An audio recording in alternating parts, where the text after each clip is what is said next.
During the development Spring Boot Redis production systems, I found in search engines that there are two types of issues: connection issues and data handling issues, and they are common errors.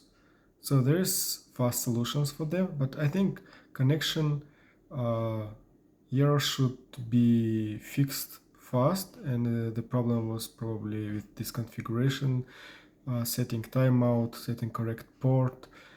But actually I'm not pretty met this problem in real production systems because they usually configured properly from the beginning. Even firewall configured properly.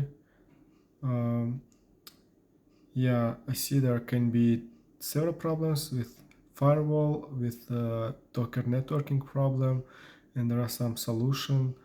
Ensure application properties within the container use the correct service name.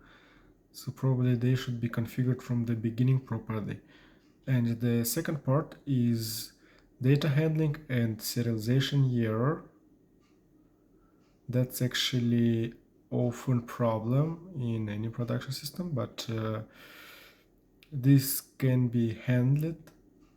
And why this happening? This happening when you change your DTO, for example, and after that you're getting lots of errors because it cannot deserialize it back, and to fix it you need each time when you deploy your service you need to clean cache, Redis cache, and in that case you will not have those serialization issues. This is one solution. Another solution can be the versioning, the case versioning. So but someone prefer to clean and don't play around with versioning. With versioning it just will TTL just will kill the cache, if of course it has. That's why, I see there are more.